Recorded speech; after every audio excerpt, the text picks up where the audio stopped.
Professor Edmilson Rodrigues.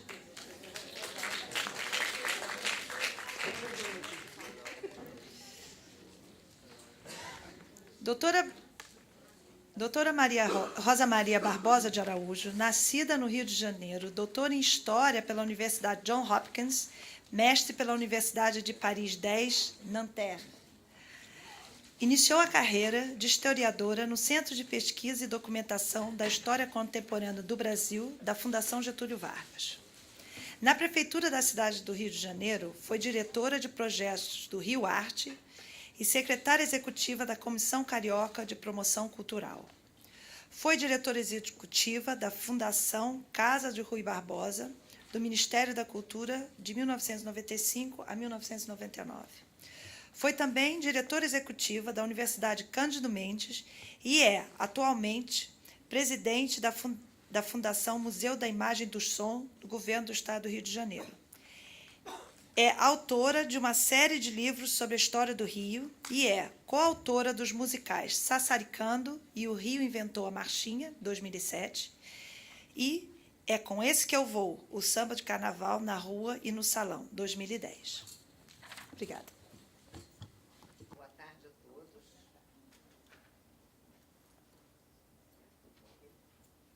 Boa tarde a todos. Muito obrigado por esse convite, que realmente, além de ser um convite honroso de participar desse seminário em torno do 4º centenário da cidade do Rio de Janeiro, que eu me lembro muito bem, e para nos motivar ao concurso da marca para o Rio 450, é muito prazeroso. Não há nada que eu gostaria de fazer que não fosse estar aqui com vocês e ouvir nossos palestrantes e lembrar 1965, porque isso faz com que a gente se anime cada vez mais para 2015. E, realmente, nós estamos muito motivados. Tivemos o lançamento, a assinatura do edital, em que faltavam 450 dias, semana passada, no Palácio da Cidade. E hoje, esse seminário, que eu já sei que amanhã foi ótima, muito enriquecedora e muito motivadora, e vamos ter essa tarde com esses 3 palestrantes, que são pessoas muito importantes para o Rio de Janeiro, na área do ensino, na área da pesquisa, e como vibradores desta cidade. Todos, se não me engano, são cariocas, não?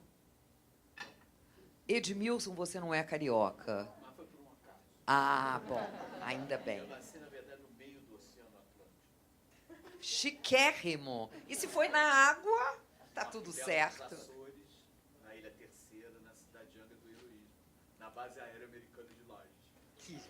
É o máximo. Edmilson, você pega seu microfone? Você pega seu microfone? Bom, vocês já sabem que nós vamos conversar sobre cultura, tradições, moda, tudo em torno de 1965. Vocês não podem imaginar, porque vocês são todos jovens, o que foi o ano de 1965 nesta cidade do Rio de Janeiro. As músicas do 4º centenário, o hino do 4º centenário, entrava na vida da gente, nas casas da gente. Foi Estácio de Sá quem fundou e São Sebastião abençoou. Era uma coisa maravilhosa. Nós tivemos uma série de publicações, livros importantíssimos, feitos com muita antecedência sobre o 4º centenário. Tivemos a criação do Museu da Imagem e do Som, que eu hoje presido há quase 7 anos, foi para comemorar o 4º centenário. Tivemos a marca, que eu acho que o Brasil nunca teve uma logomarca tão promissora, tão acertada como esta do 4º centenário. Foi um ano realmente de muita festa, de muita reflexão sobre o Rio, de muita crítica, tudo com entusiasmo. E lembrem-se que nós estávamos começando o período da ditadura militar, o que era muito triste. E o Rio tinha deixado de ser capital há 5 anos, né? E nós não sabíamos o que seria dessa cidade. Mas festejar o 4º centenário nos deu tanta garra, nos deu tanta...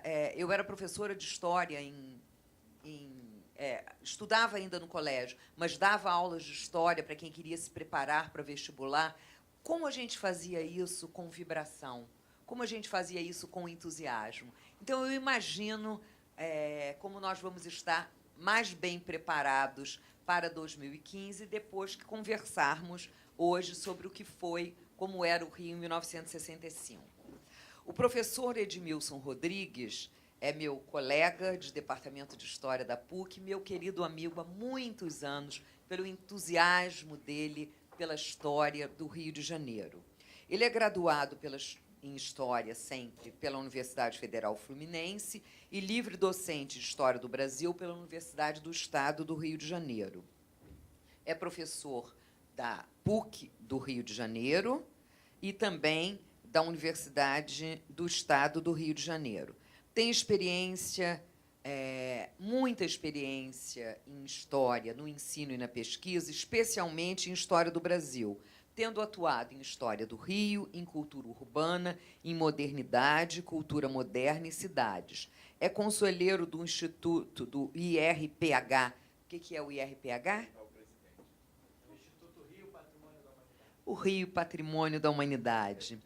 Publicou, esse ano, um livro fascinante sobre a Confeitaria Colombo, que vocês, se não conhecem, olhem nas livrarias, porque é um livro maravilhoso, de texto, de fotografias, Sabores de uma Cidade, editado pela Casa da Palavra. E, há alguns anos atrás, um livro também muito importante sobre João do Rio, a cidade e o poeta, pela Fundação Getúlio Vargas. Com a palavra, o professor Edmilson.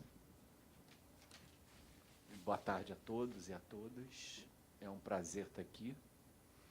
Eu agradeço ao Marcelo, à equipe toda, ao Washington Fajardo, a gentileza do convite. Eu fiquei esse tempo inteiro, depois do convite, pensando o que eu ia falar, e acho que achei alguma coisa que podia servir de contribuição para o debate já na manhã, né? Também foi muito interessante estar aqui com a Marli, com o Paulo, não é o Paulinho, é o Paulo, né? Com a Cibele de Ipanema e o Marcelo de Ipanema na memória, que eu comecei a trabalhar com eles também, com os dois. Então, uma reunião de amigos, né? Os orientandos, aí, os amigos todos. Para pensar o Rio de Janeiro em 1965, como de manhã a gente pensou em olhar para trás, eu vou olhar bem para trás, né? Porque eu acho que em 1965 ele coroa algumas coisas importantes das linhas de desenvolvimento daquilo que a gente chama de tradições cariocas, né? Primeiro, o nome Guanabara. Embora a escolha do nome esteja lá na Constituição, de alguma maneira, o marketing do nome acabou se ajustando muito bem à imagem de uma cidade-estado. E isso ajudou enormemente o Lacerda por conta da Caixa Municipal Estadual, e várias coisas foram financiadas exatamente por essa singularidade do Rio de Janeiro, e que a história do Rio de Janeiro é sempre singular, né? E essa singularidade é importante e começa exatamente lá atrás, né? Eu acho que o privilégio do Rio de Janeiro é ter tido uma dupla fundação, francesa e portuguesa. Da mesma forma que a Colombo era de um português e tinha a cara de França, né? Então, essas coisas de França e Brasil, elas se misturam e se cruzam desde aquele momento lá atrás. Então, acho que esse privilégio inicial acabou permitindo que as coisas no Rio de Janeiro tomassem uma feição muito particular. E é essa feição particular, essa singularidade que eu corri atrás durante esse tempo inteiro que eu tenho trabalhado com o Rio de Janeiro. E, nesse tempo, eu fui descobrindo algumas coisas que eu acho pertinentes e importantes para a gente poder comemorar esse quarto centenário, ou, pelo menos, tomá-lo como referência para a gente poder pensar o futuro, né? Essa conexão entre passado, presente e futuro, né? E, ao olhar para trás, para poder refletir sobre o ano de 2015, eu percebo algumas coisas, e de manhã as pessoas já tocaram nesses pontos, né? Algumas coisas em comum que estão definidas aí. E, dentre elas, como a Marli provocou, vou provocar mais ainda, não é? Eu acho que a capital não mudou em 1960. Ela só mudou em 74. Na verdade, ela só mudou quando o governo Geisel ela permaneceu quase 10 anos, continuando a ser a capital, além de Bela Cap. Todas as referências políticas desse período de 10 anos tinham uma relação direta com o Rio de Janeiro. Desde as questões políticas mais graves, né, que envolviam a guerrilha urbana e o processo de repressão, né, até a continuidade da cidade como ponto de referência para tudo aquilo que eram as relações culturais, as imagens de Brasil. Mas também, por outro lado, esse ano de 65 ele foi muito importante porque permitiu, de alguma maneira, que a gente começasse a separar a história da capital da história da cidade. De manhã cedo, Paulo fez uma referência importante às coleções que foram publicadas no quarto centenário, que deram início a uma historiografia do Rio de Janeiro, em que a cidade começou a aparecer. Porque a cidade sempre ficou debaixo da referência da capital. Capital e cidade sempre tiveram um problema sério aqui. E a capital sempre teve a referência maior. Tanto que até a tentativa de publicar uma historiografia brasileira, uma historiografia carioca, não precisava de livros sobre o Rio de Janeiro, porque o Rio de Janeiro bastava ler os livros de história do Brasil, que o Rio de Janeiro aparecia. Então, todas as outras capitais tinham histórias e a gente não tinha. E isso é muito novo para a gente, né? Novo, assim, já faz algum tempo, mas isso começou a vir, né, e a se intensificar há pouco tempo, em função das leituras que a gente começou a fazer desse período. E esse ano de 60 a 60, esse período de 60 a 65, foi extremamente importante exatamente por isso, né? Permitiu que a gente construísse uma, sei lá, eu não gosto da palavra identidade, mas uma identidade, né, carioca, que hoje está no limite, né? Esse negócio de carioca está num clichê que a gente também tem que repensar isso para 2015, né? A ideia de carioca, ela ficou tão vulgarizada, né, que é necessário que a gente repense um pouco essa coisa do carioca, né? E a marca, para ajudar um pouco a marca também, a marca tem que ter, de alguma maneira, a produção de alguma coisa que supere essas identidades que estão sendo criadas agora, né? Principalmente, eu acho que o ano de 65 ele foi importante porque ele começou também a criar uma outra relação, que até hoje a gente tem muito carinho com ela, que é a possibilidade de um Rio de Janeiro se manter cosmopolita e, ao mesmo tempo, desenvolver aquilo que é a sua perspectiva local, sem que o local produzisse alguma coisa que atrapalhasse a possibilidade de conversa e diálogo com o internacional, com o global, né? Então, eu acho que essa marca de 65 ela é muito importante por essas referências todas que ela começou a criar. Mas, além disso, há uma outra referência importante, que é a possibilidade de 65 ser também o coroamento daquilo que é uma história de reformas urbanas, né? De alterações espaciais, que permitiam uma conversa tanto com o Agache quanto com Pereira Passos, no sentido da ideia de monumentalidade do Rio de Janeiro, né? Eu acho que, de alguma maneira, o ano de 65 marca, né, o início do fim de um processo de mudanças urbanas que acabaram transformando o Rio de Janeiro numa grande metrópole mesmo, né? Mesmo que a gente tenha problema com o aterro, né, e não chame de parque, mesmo que a gente tenha problema com outras coisas, né, esse ano foi muito marcante por isso, né? E não apenas no sentido daquilo que é o positivo, né? Mas nos lembremos que várias marcas de 65 permaneceram hoje de maneira aos fantasmas, né, estarem na nossa cabeça o tempo inteiro. Borges dizia que a Buenos Aires faltavam os fantasmas, né? O Rio de Janeiro tem muito fantasma, né? E a gente tem que explorar esses fantasmas, né? Esses fantasmas andam soltos pela rua, né? Tanto nas coisas musicais e tal. Mas imaginem, por exemplo, que o Man, à noite, ele fica perto de Marrakech, que gera uma relação internacional interessante, não é? É difícil você ir ao Man à noite. Então, a gente tem esses problemas. Da UERJ, para eu ir para a Quinta da Boa Vista, eu levo mais tempo do que atravessar a rua ali, atravessar até Copacabana, por conta dessas configurações da cidade, que são configurações interessantes, porque elas despertam uma curiosidade que vai além da ideia do local, né? Permite uma série de cruzamentos. Mas o mais importante, eu queria fazer essa referência, porque a Marli de manhã falou do Castelo, O Morro do Castelo permanece, né?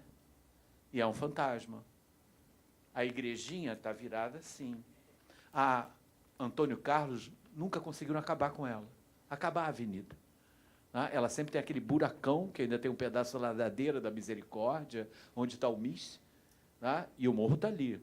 O edifício garagem, que você tomou como referência, é um buraco para São José.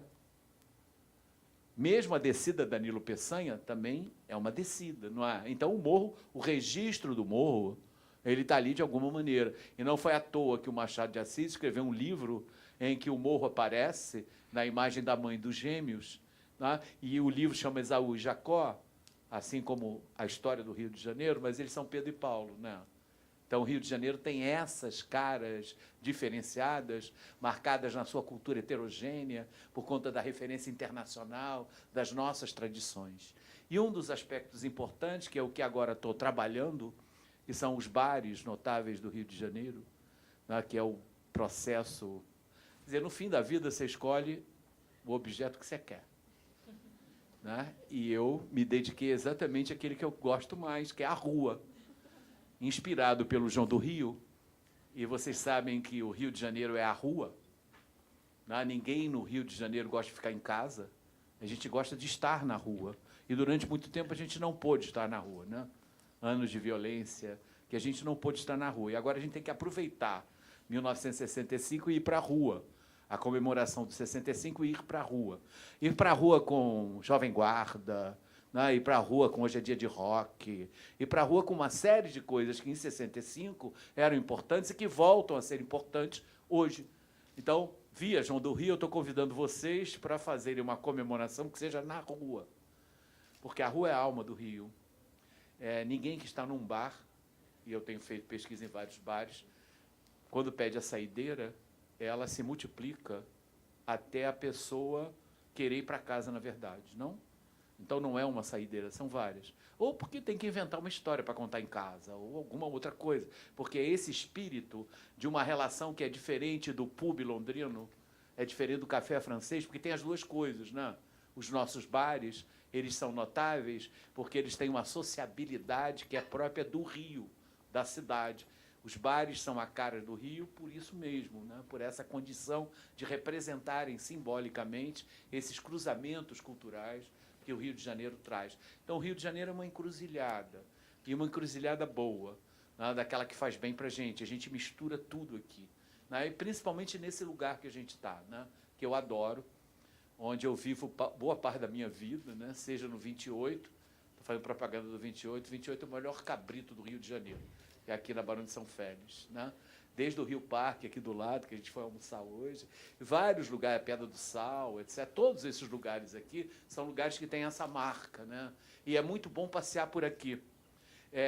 Eu convido vocês a conhecerem uma pessoa maravilhosa chamada Maria Moura, foi a primeira mulher do Paulo Moura, que conhece isso aqui na palma da mão, e que diz onde estão todos os Exus plantados, etc., né? Que gostam de música ou não, e ela faz uma geografia da cidade baseada nisso. Todas as tias, a tia Dodô, todas as tias daqui, a quem eu agradeço e tiro o meu chapéu, né? Em homenagem a isso. Mas era só isso que eu queria falar, tá? Obrigado.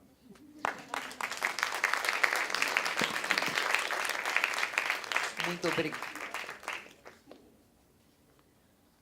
Muito obrigada, Edmilson. Lembro a vocês que nós gostaríamos de receber perguntas de vocês. Observações, se forem curtas, e perguntas, como vocês quiserem fazer.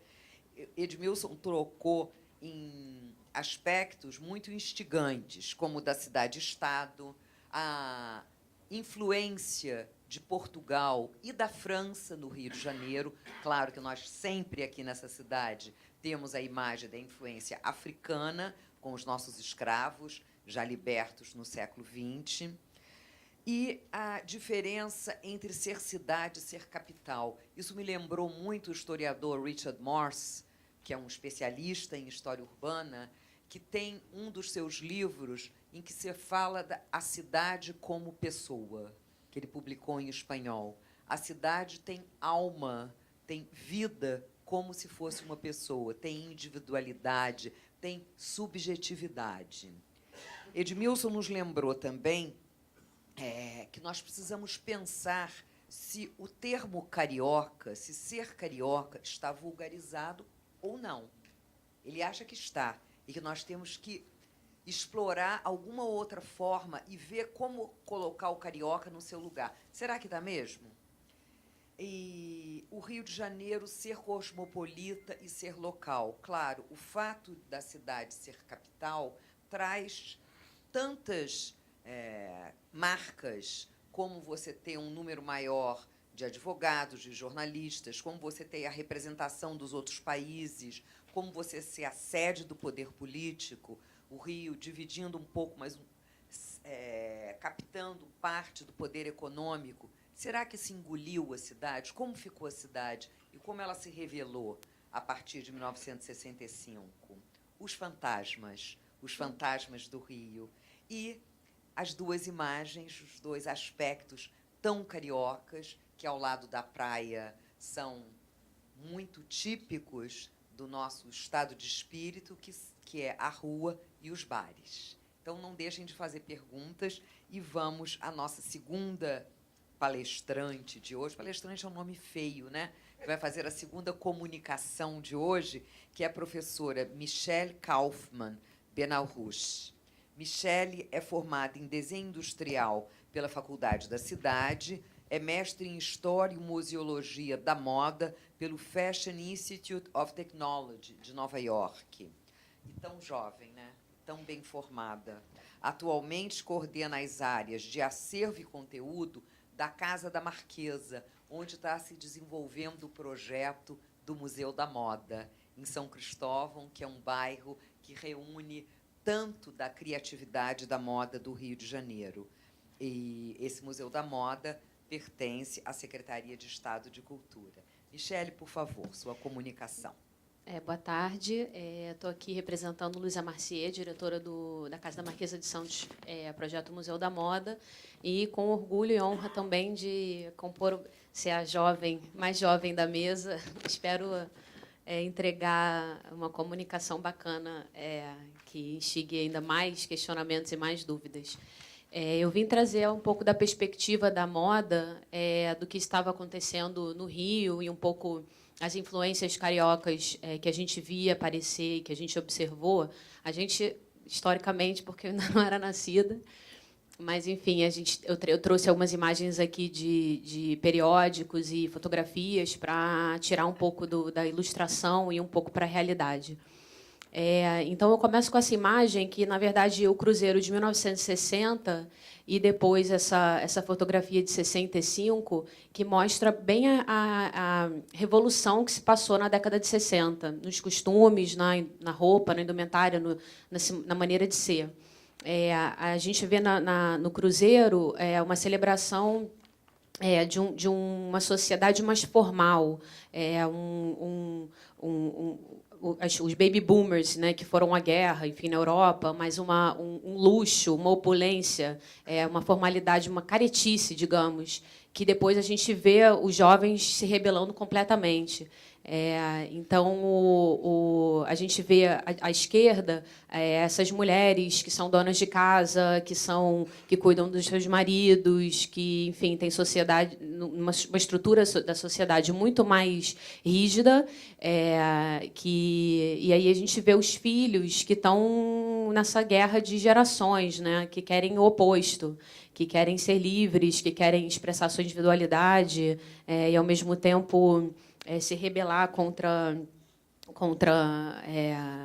as revoluções, enfim, sociais que aconteceram. A gente observa uma liberação do corpo, uma maneira de se vestir que dá o foco, a gente vai ver mais à frente, à perna, à minissaia, ao cabelo curto, né? Então, a gente está mostrando partes do corpo que estavam veladas até então.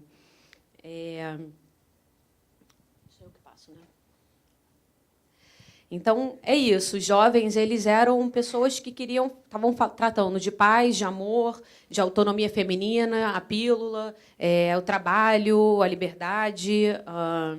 E esse momento foi tão radical culturalmente que a gente ainda está digerindo as ideias e os conceitos que foram apresentados naquela época.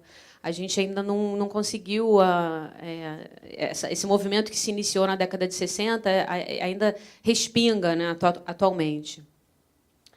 Algumas forças propulsoras dessa época foram a mídia, né, o poder da propaganda, da publicidade, e também a questão do avanço industrial, o avanço industrial que a gente vê no tecido, no tecido sintético, na elanca, no elástico, e a gente vê uma atenção para o material que era uma coisa que a gente não tinha antes. Então, tem aqui o terno da Vila Romana de Tergal e a elanca, né, que realmente revolucionou depois os biquínis, que não saíam mais tanto do corpo e podiam ir para a água sem absorver, né, do algodão, aquele tecido que absorve um monte de umidade. Então, assim, esses tecidos, eles eram... Hoje em dia, a gente vê eles com um pouco de preconceito, né? O poliéster, o rayon, mas, antigamente, eles eram o ápice da modernidade. Eles liberavam as mulheres de passar roupa. Os tecidos não amassavam, eles eram facilmente limpos. Então, realmente tinha tudo a ver com a ideia da mulher que não queria mais gastar tanto tempo sendo doméstica e mais tempo curtindo a vida. A gente vê a Rhodia, que é uma empresa têxtil francesa, no Brasil, a gente vê eles muito presentes e promovendo o fio têxtil através de parcerias e associações com designers e artistas brasileiros que desenhavam tanto as estampas quanto as próprias roupas, né, o design da roupa. E eles promoviam verdadeiros happenings, né? Não era um desfile, tinha banda, tinha dançarina, tinha os modelos ali no meio, atores, né? O Raul Cortez, o Amor Chagas, enfim, Gil, eram verdadeiros acontecimentos que podiam acontecer ou não em museus. Então, era uma parceria entre moda, né? O efêmero da moda e o engessado, digamos, de um museu que acontecia socialmente. Na verdade, uma associação que começou no Brasil na década de 40, final da década de 40, início de 50, quando o MASP trouxe o primeiro desfile do Dior no Brasil. E aqui a gente vê assim um pouco o que era essa grande moda, né? Era uma moda que era totalmente colorida e promovia a individualidade, mas, ao mesmo tempo, por ela ser altamente industrializada, ela também repetia, ela causava esse fenômeno de estar todo mundo vestido com a mesma roupa de cores diferentes. E essa manequim é da década de 65, e a gente vê ali embaixo alta moda de Paris e prêt-à-porter nacional, né? O prêt-à-porter ele nasceu na década de 60, que é o pronto para usar. Ele realmente ele foi desenhado para você entrar numa loja como a gente vai hoje em dia e ver araras e araras de roupa, coisas que antigamente as mulheres, para comprarem uma camisola, tinham que provar 3 vezes. Então, é um relacionamento com a roupa que é muito diferente de você achar que o seu corpo ele já está pré-fabricado, né? Você não precisa mais dessa doação de tempo para poder se vestir. E a gente vê uma moda jovem, uma moda que os pais, né, ficavam chocados ao ver as saias desses tamanhos. E hoje em dia até parece um pouco comprido, né? Mas na época era bem radical. E esse exemplo da direita, que é o Yves Saint Laurent de 65, né, numa inspiração muito concreta de Mondrian, e a gente vê o oposto acontecendo também, as artes mais tradicionais se inspirando na moda. Aqui são alguns exemplos de capas também, só para fazer um apontamento ali para o design da roupa, né, que são roupas bem geométricas, futurísticas. A gente vê a bota branca, a gente vê esse conceito do homem na lua, que se materializa na moda em maquiagem metálica, branca e plástico. A gente vê vestido de papel que o Andy Warhol fez. Todo uma nova sorte de matérias-primas que demonstra também uma insatisfação e um desejo de se divertir, né? Ninguém estava se levando a sério ali, tanto que no final da década as pessoas estavam só com florezinhas, né? Não estavam nem com roupas mais. Foi uma década doida que começa um pouco careta e termina, né, na total antimoda, né, cobrindo o corpo com pinturas e plantas, né, não se pode dizer que isso é uma moda, né? A outra grande força propulsora que eu comentei é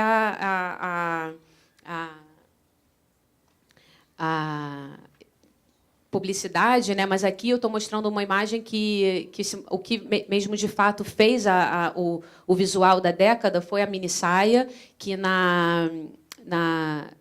assim, historiadores já atribuem a Biba, né, que é essa boutique de Londres, né, incrustada no swing em London. E à direita a gente vê a Jovem Guarda, né, que mandando tudo para o inferno, e a Vanderlei ali na sua própria mini saia. E, enfim, a mini saia ela foi aparecer em todos os lugares e ela era isso, era uma roupa para dançar, uma roupa para ser leve, ventilada, enfim, altamente geométrica, trapézios e círculos. E tem a história engraçada que, na verdade, a Biba foi a Bárbara, né, que era a dona da Biba, ela é atribuída como a inventora, mas teve uma história não, vai passar mais à frente, a história da Elis Regina no programa de TV, né, que ela tinha com Jair Rodrigues, e ela apareceu de minissaia, e depois o Clodovil, que vestia ela, viu a minissaia e falou: nossa, mas eu que inventei a minissaia. Na verdade, a verdade verdadeira é que ele mandou a roupa para a prova final e a prova com a ordem de aumentar 16 centímetros da saia, torná-la mais comprida, e a pessoa entendeu errado e diminuiu 16 centímetros. E aí aparece a Elis lá de micro saia e aí ele falando depois: não, fui eu que inventei, eu sou o Clodovil, inventor da mini saia. E aí a Elis fala assim: não, o Clodovil pegou o telefone e ligou para ela e falou assim: Elis, você está doida? Que roupa é essa? E ela: eu não questiono as roupas que fazem para mim, eu só uso elas, né? E aí, então, quer dizer, o Brasil, o Rio de Janeiro, ele aceitou essa moda totalmente voltada para o corpo, hedonista. A gente, com um clima tropical quentíssimo, a gente abraçou essa nova moda. A gente abraçou a elanca, que a gente vê aí na duas peças, né, que se consagrou nessa época. E essas jovens queriam, né, mostrar um novo caminho, uma nova visão de vida. Aqui tem alguns exemplos brasileiros. A gente começa a ver também nessa época um desejo de se, enfim, prestigiar a moda brasileira. Hugo Castellana e Marquito. Né? E a gente vê essa coisa do descabelado, que depois também acontece na Brigitte Bardot, um tônus de pele, né, um praiano, essa coisa que continua carioca até hoje, né? Sai de casa de cabelo molhado, de chinelo no pé e está bonito mesmo assim. Aqui à esquerda a gente vê Maria Tereza Goulart, que era a primeira-dama mais bonita que o Brasil já teve, né? Vestida por Denner, e a gente vê à direita O Que Maravilha, de Zuzu Ângelo. Então, assim, era a época para ser jovem, né? Não tinha melhor época para curtir a vida adoidada. E também o advento da boutique, que eu comentei mais cedo com a Biba, né, que foi inventora da mini saia, mas aqui a gente vê a Zuzu Ângelo na sua boutique, que era uma maneira de se comprar que mudou. Você entrava numa loja e a própria dona estava lá te recebendo, te dando dicas, ofertando as suas mercadorias e meio que num papel de personal stylist que a gente vê hoje em dia. Então era uma coisa de estar na rua também, de estar em Copacabana principalmente, mas em Ipanema também começou a surgir nessa época as boutiques. Aqui a gente vê o Denner e o Clodovil, que eram na famosa Guerra das Tesouras brasileiras. O Denner com esse ar dandy, né, o mago, costureiro, artista, que posava sempre com as suas grandes olheiras, né, porque era muito difícil criar moda, aquela coisa assim. E o Clodovil, que era um novato, estava surgindo, e, na verdade, ele se consagrou por ser o inimigo principal do Denner, que o Denner ele era jurado participava do programa do Cláudio Cavalcante, enfim, ele era muito mais famoso, e acabou que ele acabou consagrando o Clodovil também por ser arquirrival. E a gente vê assim o Denner, né, propondo uma coisa bem mais senhoril, e o Clodovil com aquele cabelo, né, super década de 60, com as suas calças que chamava Saint-Tropez, né, e com a mulher divertida ali do lado. A outra coisa que surgiu nessa época foi esse advento do faça você mesmo, né? A modelagem que a gente hoje em dia vê em cada revista, mas nessa época era bem contemporâneo. As revistas de manequins que davam a oportunidade da costura doméstica, que no Brasil funcionou muito, muito tempo, porque a gente via pessoas indo para a Europa e comprando lá, trazendo para cá e replicando, mas mudando. A manga para cá, ou a cava diminui, mais decote nas costas, quer dizer, recriando em cima de um modelo estabelecido.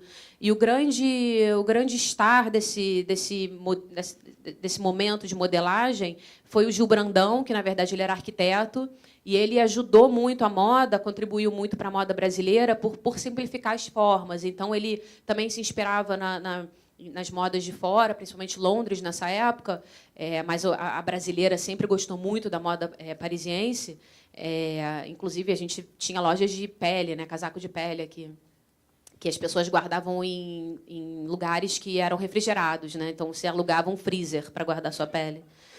E aqui a gente vê o molde do Gil Brandão do lado, que ele revolucionou, ele deu o status de alta costura para a costureira doméstica.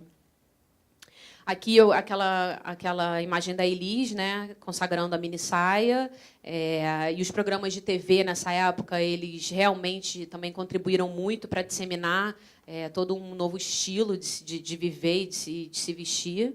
E, claro, a gente não pode deixar de falar da Jovem Guarda, desse programa também de TV. A gente vê ali exemplos de roupas masculinas, né, esses ternos super secos, rente ao corpo, e, óbvio, a mini saia maxi micro, né? Aquela coisa, praticamente uma túnica.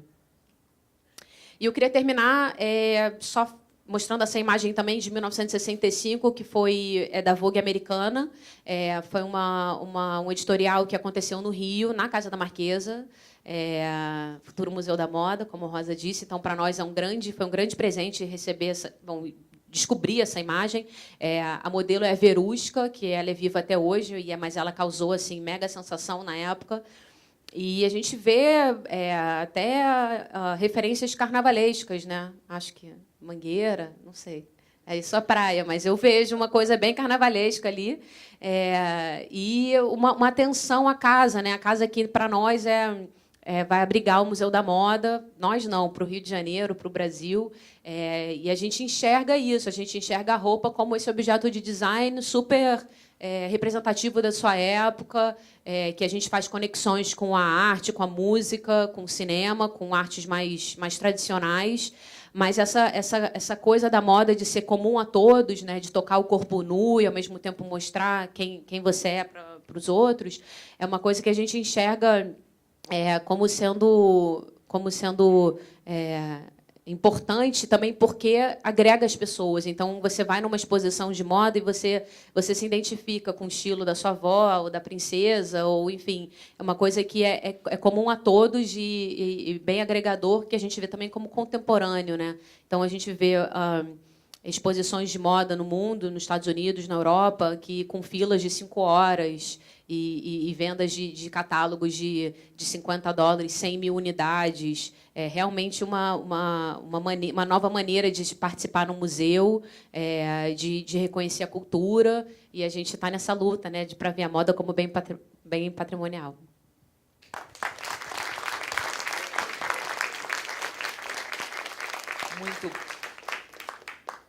Muito bom, professora Michele, foi excelente.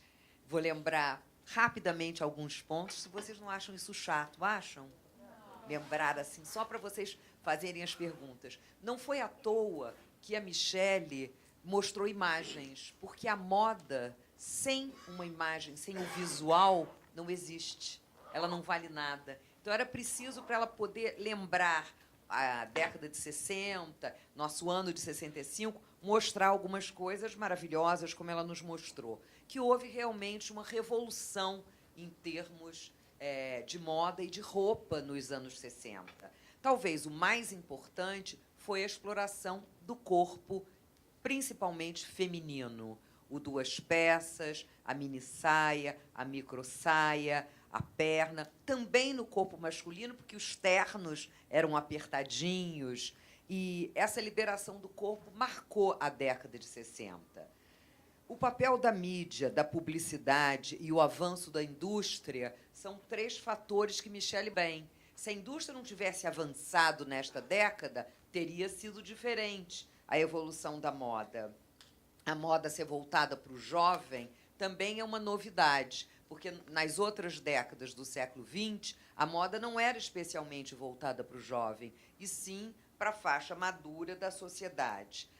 Um outro aspecto é a questão dos estilistas brasileiros, que surgiram, que se tornaram figuras importantes, emblemáticas, que apareciam na televisão, que eram capa de revista, só que eles não se chamavam estilistas, eles se chamavam costureiros, o que era uma coisa muito diferente da nossa visão de hoje.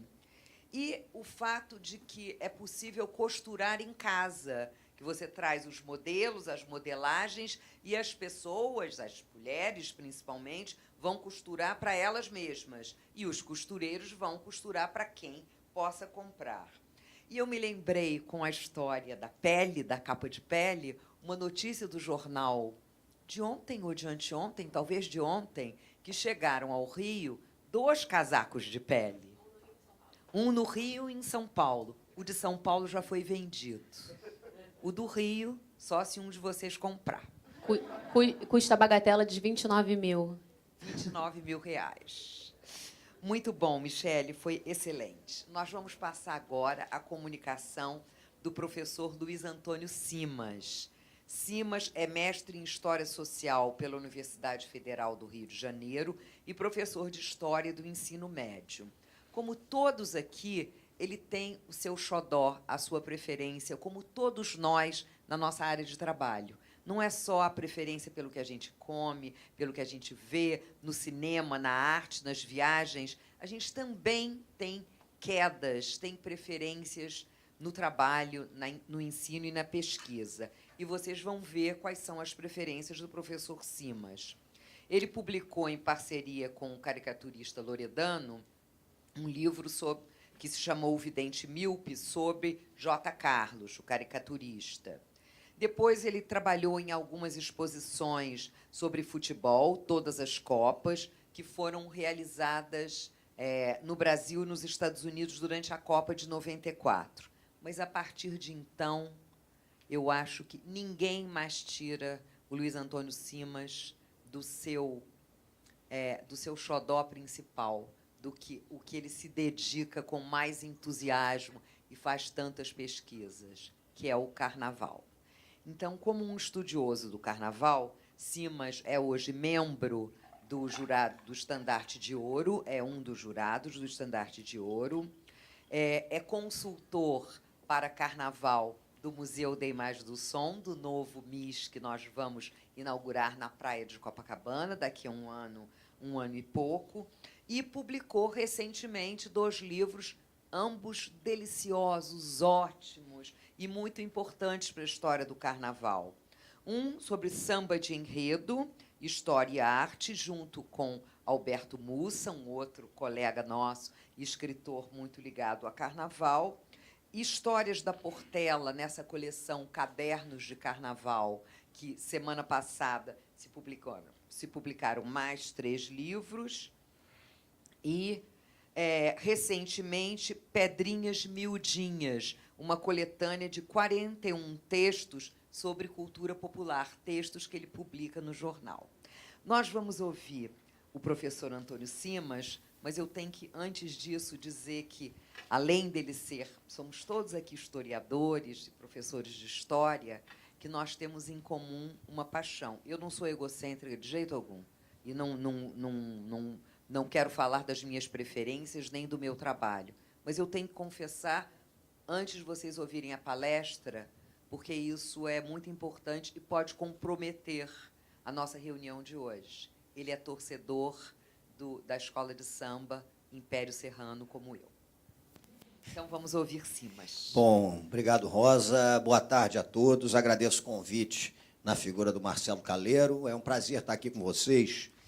E, observando a fala do professor Edmilson e da Michele, eu comecei a imaginar aqui como iniciar essa minha fala sobre o Carnaval em 1965, e eu acho interessante porque, de certa maneira, o que eu venho estudando, o meu olhar sobre o Rio de Janeiro, é um olhar que eu costumo dizer que é o olhar do lado de lá do túnel, né?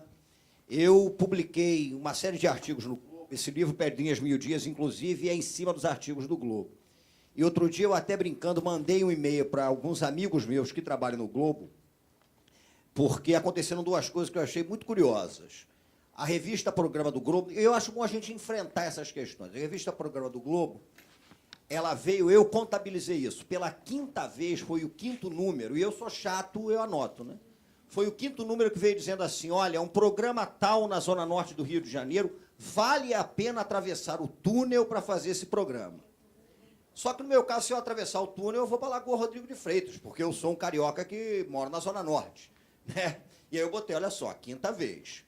E, recentemente, o jornal apresentou as 50 tendências do Rio de Janeiro no verão, 49 tendências na Zona Sul e uma tendência na Zona Norte, né? A tendência na Zona Norte é o Parque de Madureira. As outras 49 tendências ficam na Zona Sul. Eu não entendi direito o que é uma tendência do verão, mas, de qualquer maneira, eu observei que são 49 tendências que estão acontecendo na Zona Sul e tem uma tendência que está acontecendo lá na nossa área, na Zona Norte do Rio de Janeiro. Então, a minha perspectiva ao estudar o Rio de Janeiro, ela é uma perspectiva com esse olhar, né, que eu acho que a gente tem que lembrar disso, é um olhar que fala sobre mais de 70% da população carioca que mora na Zona Norte, nos subúrbios do Rio de Janeiro, né, e que vivenciam a cidade de uma forma muito intensa e que talvez seja uma vivência um pouco diferente, né, de uma certa vivência que, em geral, é a vivência que aparece com mais frequência na mídia. O professor Edmilson está falando do trabalho dele sobre bares, eu já, de antemão, fico ansioso por conhecer, porque eu costumo dizer que o botequim da Zona Norte é a Ágora carioca, né? É aquele lugar em que você se reúne para falar das coisas, você tem as informações e etc. E com essa perspectiva, eu comecei a estudar bastante a questão do carnaval, e mais especificamente a questão das escolas de samba. Por quê? Porque, de certa maneira, ali, a cultura do carnaval, a cultura do samba, né? As escolas de samba, o que elas representaram e representam para a cidade do Rio de Janeiro, de certa forma, ali você tem uma pista para entender como segmentos da população do Rio de Janeiro que não tiveram acesso à educação formal, à educação letrada, às universidades, às academias, como esses segmentos olharam a cidade, vivenciaram a cidade, interpretaram a cidade, inventaram a cidade, fizeram seus saberes circularem, né, e se relacionaram com isso. Por quê? Porque a gente sabe que o Rio de Janeiro tem muitos patrimônios que são materiais, e quase todos ficam no centro e na Zona Sul. Agora, o Rio de Janeiro tem patrimônios imateriais da maior relevância, né? Saberes que se expressam na maneira como você come, na maneira como você canta, na maneira como você enterra os seus mortos, na maneira como você encara o nascimento de um filho, né, na maneira como você encara a relação com a mulher, com o homem, com a esquina, com a rua, com a religiosidade, as formas de oração, as formas de reza, as formas de crença e descrença. Existem patrimônios imateriais da cidade do Rio de Janeiro que são muito consistentemente fincados na Zona Norte do subúrbio do Rio. E é preciso a gente ter essa consciência, é preciso a gente chamar atenção para esse tipo de coisa. E o samba, de certa maneira, é um caminho para que a gente tenha essa perspectiva. O Carnaval de 1965 é um carnaval curioso, por quê? Para falar mais especificamente sobre o meu tema. Então, o meu olhar é esse. Porque Deus, de vez em quando, costuma dar asa à cobra, né? O aniversário da cidade do Rio de Janeiro caiu no Carnaval. O Carnaval do Rio de Janeiro aconteceu simplesmente no aniversário da cidade. 1º de março de 1965 foi segunda-feira de Carnaval. As escolas de samba desfilaram da madrugada de 28 para 1º de março.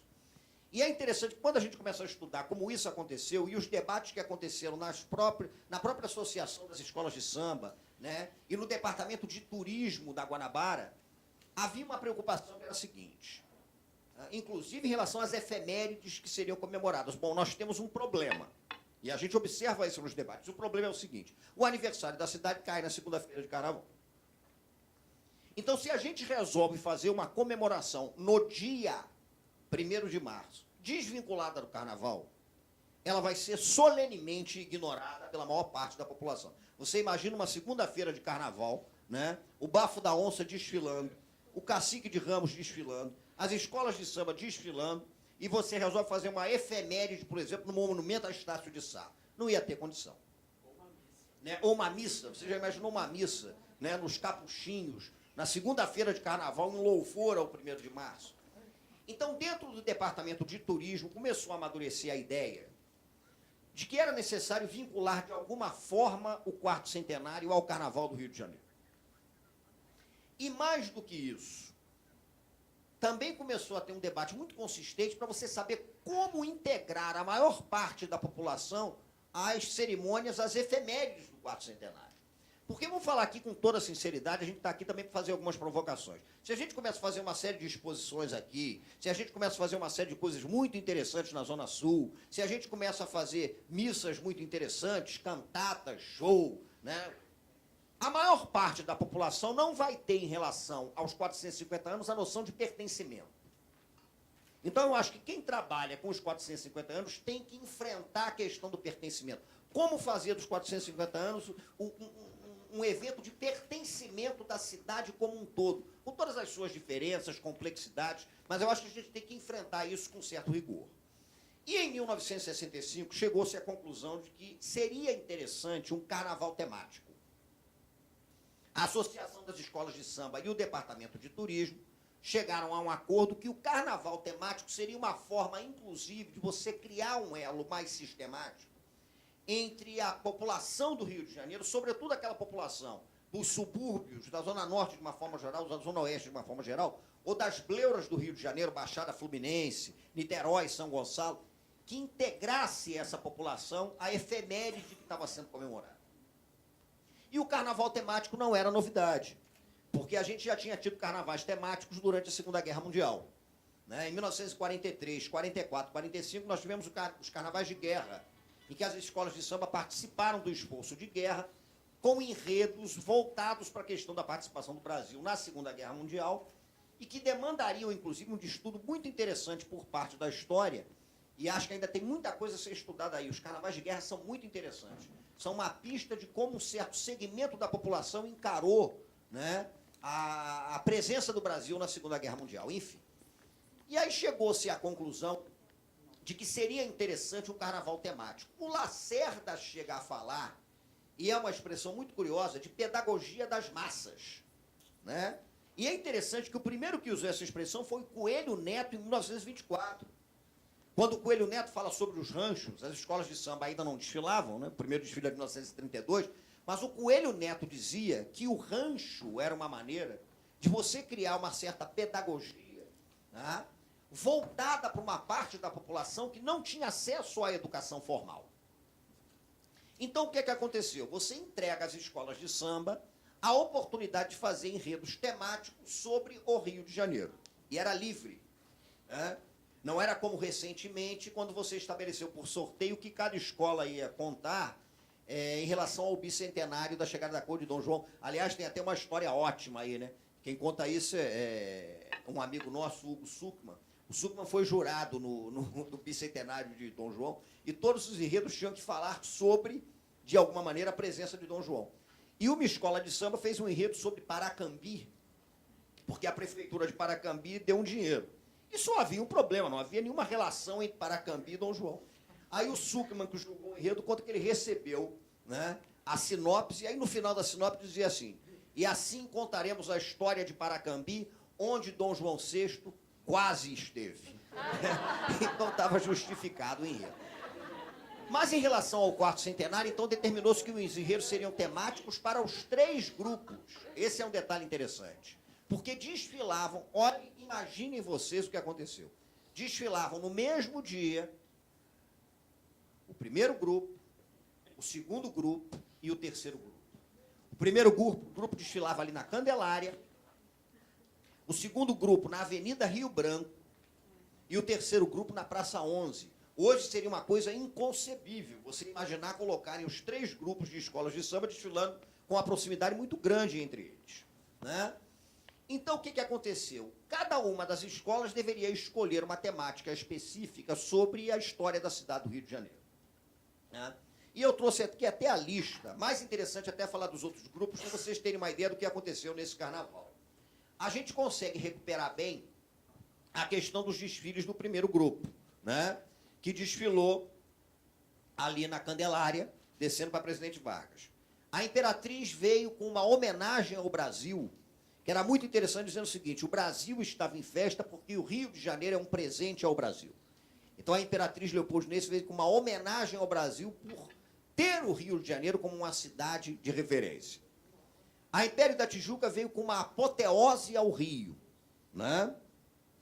Aprendizes de Lucas veio com progressos e tradições do Rio de Janeiro, contando um pouquinho sobre a história das tradições cariocas que começaram no século XVI e como esse progresso se efetivou até você chegar ao quarto centenário. Unidos da Capela veio com o Rio de ontem e hoje, falando um pouquinho sobre coisas que aconteciam no Rio de Janeiro em 1965 e que você encontrava no Rio de Janeiro 50, 60, 70 anos antes. A Mangueira veio com o Rio através dos séculos, com a intenção de fazer uma grande síntese sobre o Rio de Janeiro e recebeu até algumas críticas com as pessoas dizendo que não deu para perceber exatamente qual era a linha, né? Porque foi um emaranhado de referências. O Salgueiro, que ganhou esse desfile, veio com história do Carnaval Carioca, porque o Fernando Pamplona ele teve a ideia de pegar um trabalho magnífico da Eneida, em que ela falava sobre o Carnaval Carioca, sobre as suas tradições, né? Os ranchos, o corso, os bondes, as grandes sociedades, e você trabalhar a história do Carnaval Carioca, mostrar a história do Carnaval Carioca na avenida. A Portela vem com a história e tradição do Rio Quatrocentão, do Cara de Cão à Praça 11, né? Então, a Portela começava lá no Cara de Cão e vinha tentando contar um pouquinho das grandes efemérides da história do Rio de Janeiro, até falar um pouco sobre a Praça 11 como berço do samba e etc. O nosso Império Serrano vem com 5 bailes da história do Rio, o samba do Silas de Oliveira, Dona Ivone Lara e Bacalhau, que para muitos permanece como a maior obra, né, já construída no gênero samba de enredo da história do Carnaval. O Império foi vice-campeão, o Salgueiro ganhou. E a Mocidade Independente de Padre Miguel, muito pobrinha, veio com um enredo que era Parabéns para você, Rio de Janeiro, em que as alas representavam a festa de aniversário do Rio de Janeiro.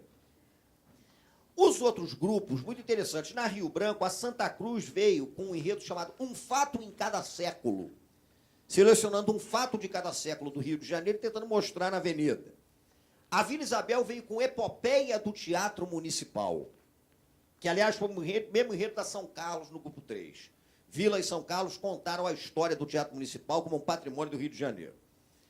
A São Clemente veio com relíquias e memórias do Rio, sobre coisas do Rio de Janeiro que ainda permaneciam, monumentos e etc. e tal. A Tupi de Brasipina veio com o Rio de outros carnavais, que era muito parecido com o enredo do Salgueiro, mas com recursos infinitamente menores, né? Caprichosos de Pilares veio com o quarto centenário. A União da Ilha do Governador veio comparando Estácio de Sá a Carlos Lacerda, né? De Estácio de Sá a Carlos Lacerda, tentando traçar uma linha de continuidade que começou no Estácio de Sá e mostrando que o Lacerda concluiu a obra que o Estácio de Sá iniciou. Enfim, Carnaval. A Unidos de Manguinhos veio com uma homenagem aos maiores cariocas, os soldados do Corpo de Bombeiros, né? Mostrando que o soldado do Corpo de Bombeiro era a síntese do que é o carioca altruísta e etc. e tal. A Unidos de Nilópolis veio com um enredo interessante que chama-se A Cidade que o Rei Encontrou. Porque, ao invés de falar da cidade que o rei construiu, Dom João VI, veio falando do que era o Rio antes de Dom João chegar. E a Unidos da Ponte veio com um enredo que eu acho que hoje ninguém faria. Era sobre os transportes coletivos no Rio de Janeiro, da colônia aos dias atuais, né? Contando a história da evolução da cidade a partir dos transportes coletivos. E a Unidos do Viradouro, que era de Niterói, foi convidada excepcionalmente a desfilar no Rio de Janeiro como uma forma de Niterói homenagear o Rio. E a Viradouro veio contando sobre o quarto centenário. Eu listei isso daqui por quê? Porque a partir dessa pequena lista, a gente pode ter uma ideia da maneira como o quarto centenário foi passado e foi apropriado por esses segmentos da população. A escola de samba, na virada da década de 50 para a década de 60, ainda era um fenômeno muito vinculado às raízes comunitárias. O Império Serrano ainda era majoritariamente composto pela comunidade do Morro da Serrinha, da Tamarineira, da Congonha. O Salgueiro era uma escola essencialmente tijucana, o Morro do Salgueiro estava ali. A Portela era muito vinculada ainda à Madureira. Então, de certa forma, você consegue observar, através do samba enredo, através do desenvolvimento das alas, né, como isso foi encarado por aquela cidade do Rio de Janeiro que está fora, né, daquilo que eu disse que é uma espécie de Rio oficial. É curioso, por exemplo, que você não encontra nenhuma referência indígena em nenhum desses enredos. Nenhum desses enredos. E é como se um certo vínculo da presença do índio na história do Rio de Janeiro tenha sido apagado. É interessante como, à exceção dos enredos que falam sobre carnaval, você tem pouquíssima temática vinculada à questão de um Rio de Janeiro essencialmente africano. Né? Até porque esse era um processo que estava começando a acontecer com a Revolução Salgueirense do Fernando Pamplona, e era difícil você ainda encarar esse tipo de coisa. O próprio Pamplona dizia que a grande dificuldade que ele teve quando, em 1960, ele sugeriu que o Salgueiro desfilasse com quilombo dos Palmares, foi convencer o morador do Morro do Salgueiro a desfilar fantasiado de quilombola. Porque o morador do Salgueiro chegava para Pamplona e dizia: mas, seu Pamplona, a gente já anda mal vestido o ano inteiro. O carnaval, a chance que a gente tem de andar de uma forma um pouco melhor, o senhor quer que a gente ande de quilombola? Aí o Pamplona teve que inventar de colocar num enredo sobre o quilombo dos Palmares a corte do maracatu, né? E botou os negros do Morro do Salgueiro desfilando como membros da corte de Dona Santa, rainha do maracatu, e enfiaram no samba do Anescar: o meu maracatu é da coroa imperial. Então, onde é que a gente pode chegar com isso tudo? Primeiro, eu acho que é uma ótima oportunidade para a gente estudar melhor o Carnaval do Quarto Centenário e, sobretudo, para um trabalho mais sistemático sobre a historiografia das escolas de samba no Quarto Centenário. Talvez o Carnaval seja uma das poucas pistas que a gente tem para tentar vislumbrar de que formas houve a apropriação da efeméride do Quarto Centenário por certos segmentos da cidade do Rio de Janeiro que não tinham acesso ao que a gente pode chamar aqui, grosso modo, enfim, acesso a uma certa cultura formal. Então, aí a gente tem uma linha de investigação que é muito interessante. Eu acho que, para quem trabalha com a perspectiva de lembrar dos 450 anos, a oportunidade, e o MIS também pode entrar nisso, é claro, de você recuperar os sambas do Quarto Centenário, isso é raríssimo, até porque em 1965 nós ainda não tínhamos as gravações de todos os sambas de enredo. Então, muitos desses sambas aqui, por incrível que pareça, eles não são gravados, você não tem o registro fonográfico e provavelmente eles estão perdidos, né? Então, esse trabalho de formiguinha pode ser um trabalho muito interessante. Eu sonho, por exemplo, que aconteça em 2015 algo que não aconteceu em 1965. O lançamento de um CD, né, com os sambas de todas as escolas que desfilaram no Carnaval do Quarto Centenário. De todos os 5 grupos. De todos os 5 grupos. Esse tipo de trabalho, a recuperação desse trabalho, é fundamental. Por quê? Porque aí a gente chega naquele ponto que eu queria colocar e que, de certa maneira, fecha o que eu queria dizer para vocês. O desfile das escolas de samba do Quarto Centenário foi a forma encontrada, e aí seria uma longa discussão saber se essa forma foi eficaz ou não, não é isso que eu estou levantando aqui, mas a forma encontrada para inserir a maior parte da população do Rio de Janeiro numa efeméride de 400 anos, que, se não fosse isso, provavelmente ficaria restrita a uma parcela muito pequena da população. Provavelmente. Não tenham dúvidas que boa parte dos moradores do Morro do Salgueiro tiveram a noção de pertencimento com os 400 anos do Rio de Janeiro, botando a fantasia e desfilando. Boa parte da Serrinha, da Congonha, da Tamarineira, daquela comunidade toda ali de Vaz Lobo, né, de Madureira, as bleuras ali de Turiaçu, Império Serrano, boa parte daquela comunidade tem um contato mais íntimo, mais quente, mais sentimental, porque isso é fundamental, você criar um elo sentimental.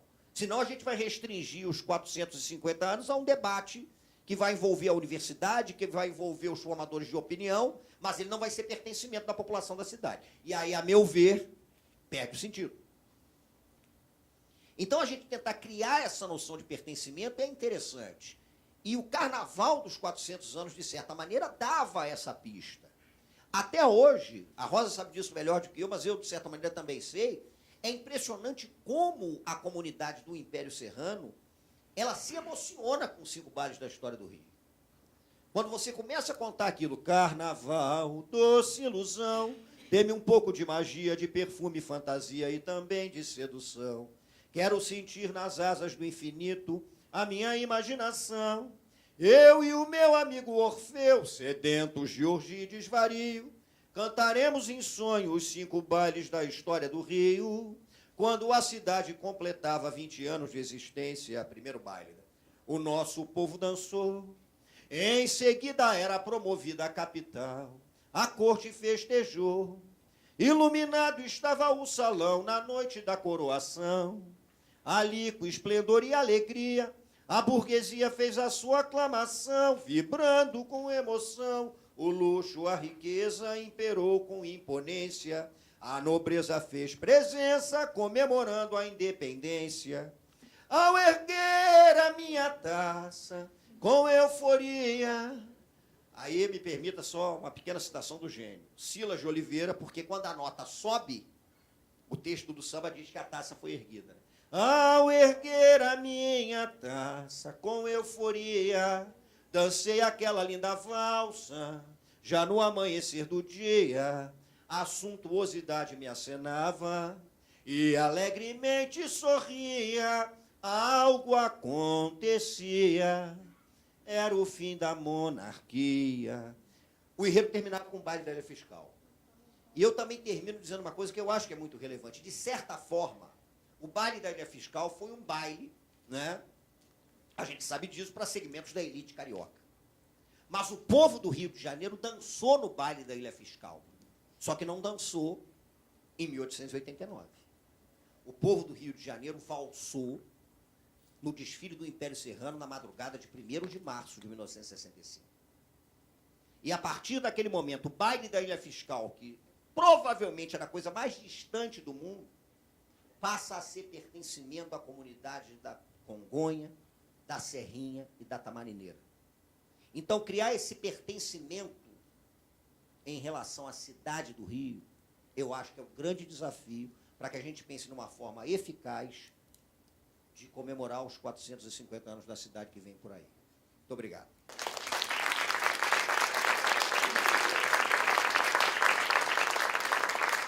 Muito obrigada, professor Simas, esse depoimento maravilhoso. Vou lembrar alguns pontos como a cidade partida, de alguma forma, né? A Zona Norte e a Zona Sul, a integração da Zona Norte e da Zona Sul, a população, o percentual de população do Rio que mora na Zona Norte. E como o Carnaval sempre foi uma festa do povo, o que não quer dizer que as elites e as classes médias não possam participar, elas participam. Agora, com a retomada do Carnaval de rua de 10 anos para cá, com os blocos, nós temos todas as camadas da população festejando o Carnaval. O fato do patrimônio, os patrimônios imateriais da cidade estarem em todos os cantos da cidade. Eles estão na Zona Sul, eles estão nos subúrbios, eles estão no centro da cidade. E o Carnaval do Quarto Centenário mostrou isso. Simas fez esse elenco maravilhoso, elencou todos os enredos de como a gente chama, do desfile principal, do primeiro grupo, hoje chamado Grupo Especial, e alguns dos que desfilaram na Rio Branco e dos que desfilaram na Candelária. E é muito importante o motor da comunicação do Simas, que é as comunidades, o cidadão comum, a população sentir que a cidade pertence a ela. Nós somos os donos da nossa cidade. Nós fazemos a vida da nossa cidade. Portanto, as comunidades, como se diz hoje sobre as pessoas pobres, quem mora nos morros, nas favelas, nos edifícios, nas vilas, nos apartamentos luxuosos, todos são cariocas. E é preciso que o Rio, 450 anos, seja de todos os cariocas, para que a gente possa festejar.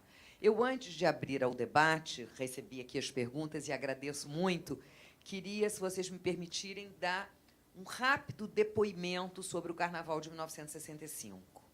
Foi o primeiro carnaval que eu assisti, o primeiro desfile da escola de samba.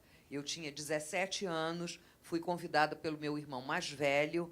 Era baratinho o ingresso, era na Praça 11, né, na Presidente Vargas, e as arquibancadas eram de madeira, você tinha, digamos, uns 8, 10 degraus. Eu fui com esse meu irmão de ônibus, nós morávamos em Copacabana, no posto 5, para a cidade, com 3 amigas deles. Essas 4 pessoas eram todas salgueirenses. Nós nascemos na Tijuca, eu aprendi a nadar no América Futebol Clube, meus pais se conheceram no América, eu sou América até hoje, em termos de futebol. Também, Edmilson. E fui para Copacabana com 7 anos de idade. Muito bem. Então, era natural. Meu pai tinha uma certa torcida pelo Salgueiro. Salgueiro e América são coisas que se misturam e têm a mesma cor. E o meu irmão era salgueiro, mas por outras razões. E as amigas dele. Porque o Salgueiro fazia uma revolução na década de 60 com os desfiles. Botou a palha, era o Chico Rei, era a Chica da Silva. O Salgueiro inebriava os nossos olhos e ouvidos com sambas maravilhosos. E eu não torcia por nenhuma escola de samba. Eu assistia aquilo na televisão, quando menina, como jovenzinha, e nunca tinha ido. E, inclusive, foi muito difícil eu ir, eu ter a permissão para assistir esse desfile, que varava toda a madrugada, que ia até de manhã, porque eu tinha um namorado firme com quem eu me casei. E ele não queria, naturalmente, que eu fosse assistir o carnaval. E foi preciso muita cantada, prometer mundos e fundos, lanchar com ele às 5 da tarde, numa lanchonete em Copacabana, para ele autorizar que eu fosse assistir ao desfile das escolas de samba. Bom, esse desfile não me saiu da cabeça até hoje. Todas as escolas, eu cheguei bem no início, eu não tive nenhum sono. Os salgueirenses, de vez em quando, dormiam, descansavam, deitavam na arquibancada e tal. Fiquei muito impressionada com o desfile do Salgueiro, que tem um samba maravilhoso sobre a história dos carnavais do Rio, como o Simas contou, e o samba sobre bonde, é motivo de saudade, um samba lindo. Quando o Império Serrano entra na avenida, eu não sabia nem aonde ficava a sede do Império Serrano. Eu tinha sido tijucana até os 8 anos, mas nunca tinha morado no subúrbio, ia pouco ao subúrbio e tal. Não sabia de onde era o Império Serrano. E ele vem com esse samba de Silas de Oliveira, Bacalhau e Dona Ivone Lara, que deu depoimento ao Museu da Imagem do Som há 4 anos atrás, um depoimento memorável. O samba é muito bonito, nós ouvimos aqui na voz do professor Simas, e o Império Serrano entra na avenida. Entra na avenida entre 4 e 5 horas da manhã. E vai desenvolvendo o seu enredo sobre os 5 bailes. Quando chega o baile da Ilha Fiscal, eles estavam passando na minha frente. E havia uma coreografia, coisa que acontecia pouco na época. A Portela fazia um pouco, de um minueto. Toda a ala que desenvolvia o enredo deste baile era composta por negros, eram todos negros, homens e mulheres, todos como uma corte francesa, vestidos de Luís XV, com aquelas perucas maravilhosas, os leques, as roupas de damas. E, ao erguer a minha taça, erguiam a taça. A avenida inteira, numa época ainda se usava lenço branco, tirou o lenço da bolsa ou o lenço da camisa e acenava para o Império Serrano, para aquele desfile memorável. Eu me tornei Império Serrano, meus filhos são Império Serrano e meus netos são Império Serrano até hoje, por causa do carnaval do 4º centenário da cidade do Rio de Janeiro. Vamos às nossas perguntas. Obrigada pela paciência de ouvir o relato sobre o Império Serrano.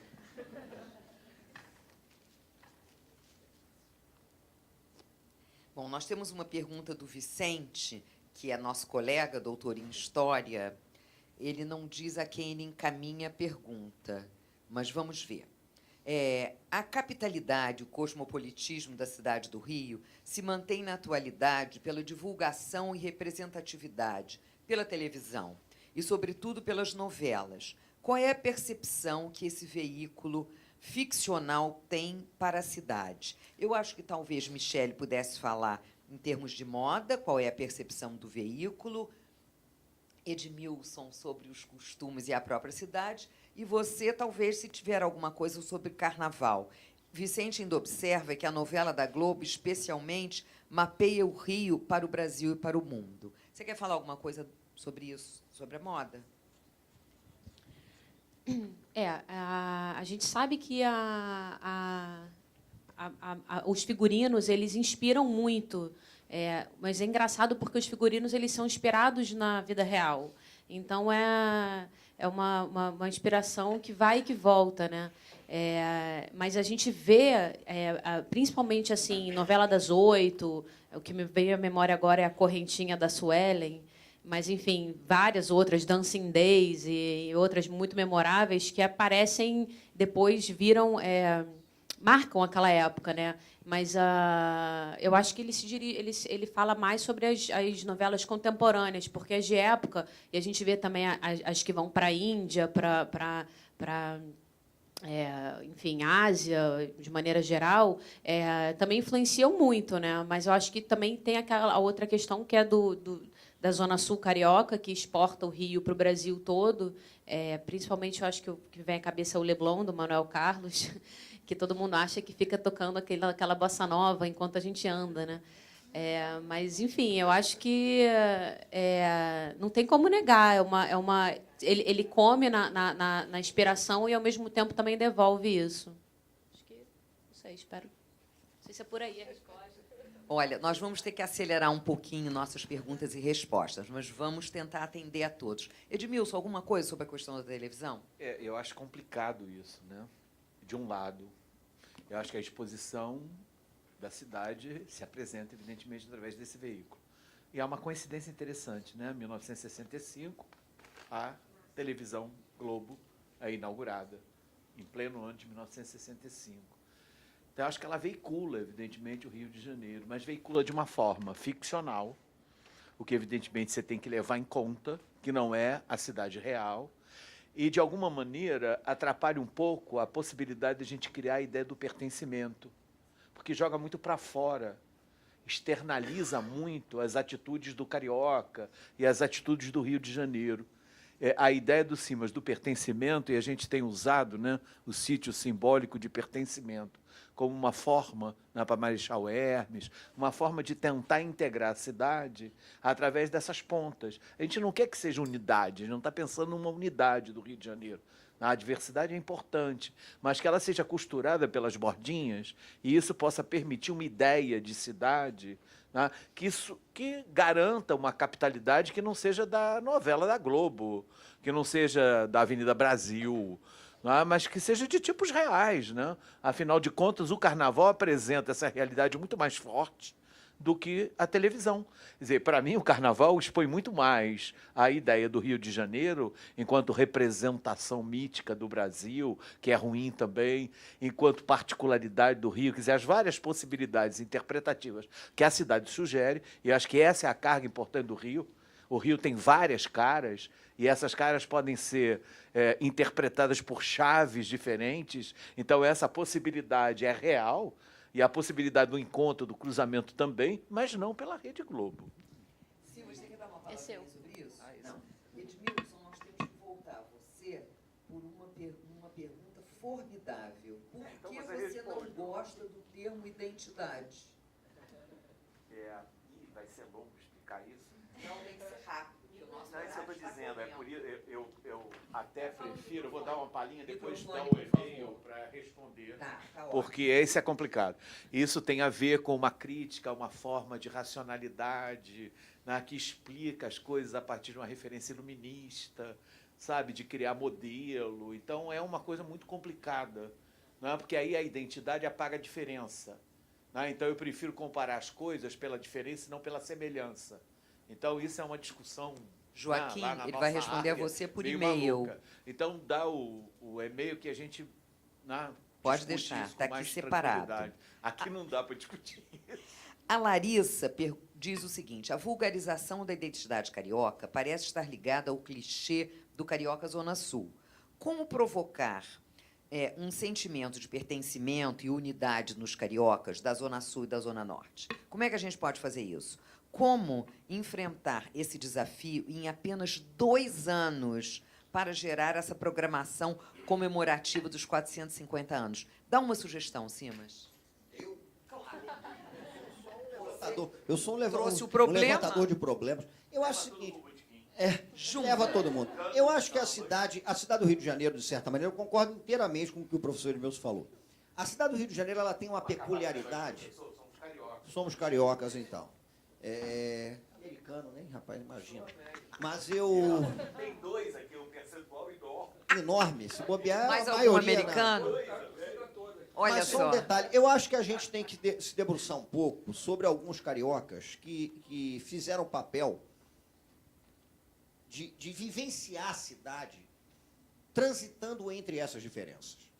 Né? João do Rio, o Noel Rosa. Eu gosto muito, só para dar uma pista, talvez, eu gosto muito de quando o Noel morre, e o Noel era um cara de classe média, que morava na Vila Isabel, que frequentemente subia ao Morro da Mangueira, e no Morro da Mangueira ele cansou de tomar porres e era tratado pela Deolinda, que era a primeira mulher do Cartola.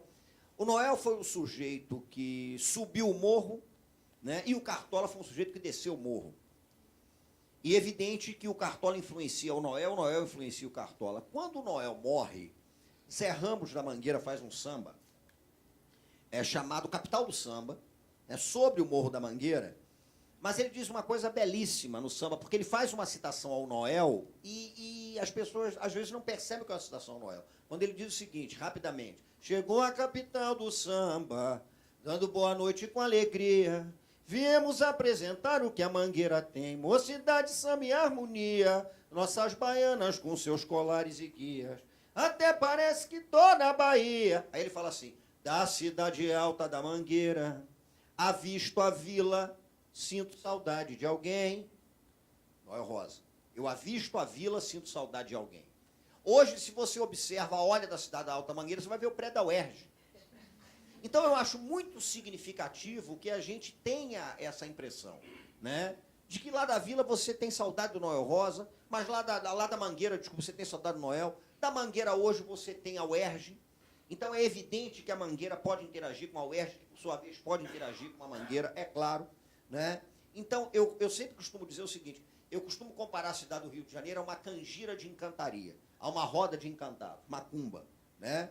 Porque na canjira de encantaria desce todo mundo. Na canjira de encantaria desce o caboclo, na canjira de encantaria desce o preto velho, na canjira de encantaria baixa uma vez por ano Dom Sebastião, em cada 13 de dezembro, é só a data que ele baixa numa canjira de encantaria. E ao contrário do fantasma, eu prefiro até usar a expressão encantado, o encantado foi aquele que não teve morte física.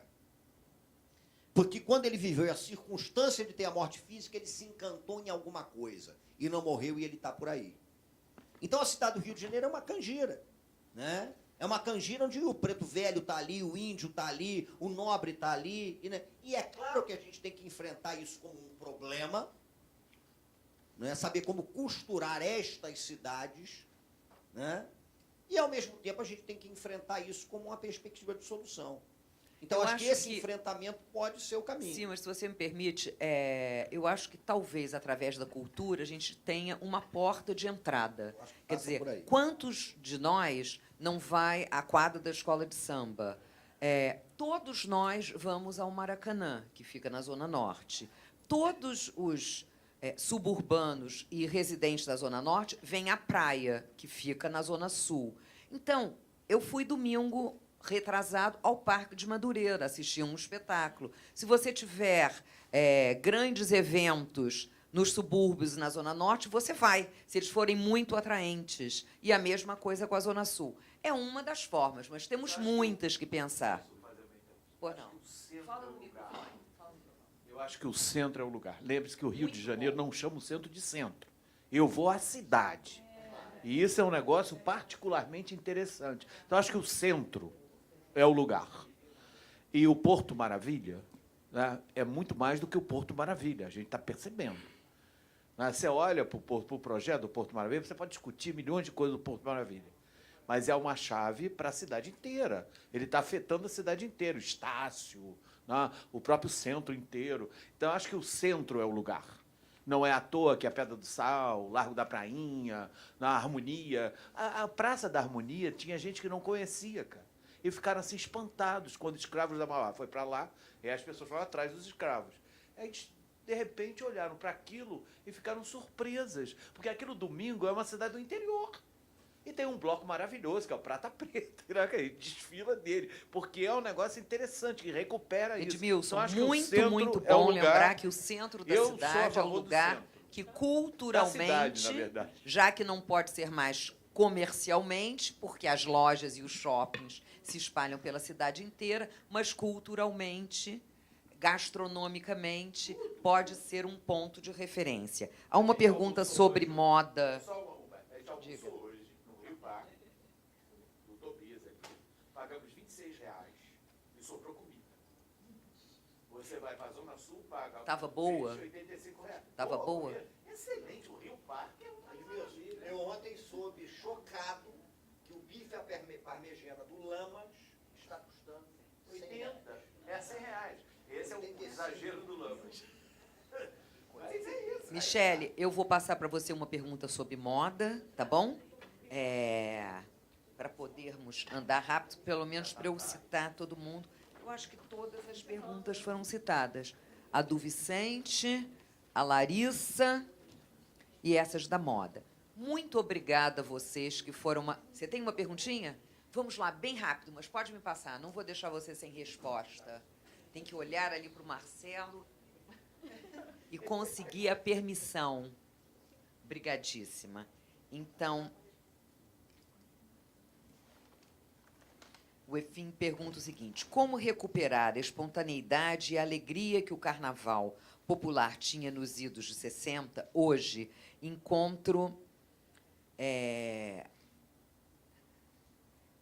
no encontro da Intendente Magalhães, esta animação e fruição popular mais autêntica. Você sabe que a Intendente Magalhães tem o desfile já do grupo C e B, e menos o show business que você tem no nosso chamado Sambódromo. Sugiro que o grupo investigue recuperar esta relação bairros-comunidade com os desafios da escola. Eu acho que foi uma observação excelente e que nós vamos deixar realmente para o comitê do quarto centenário.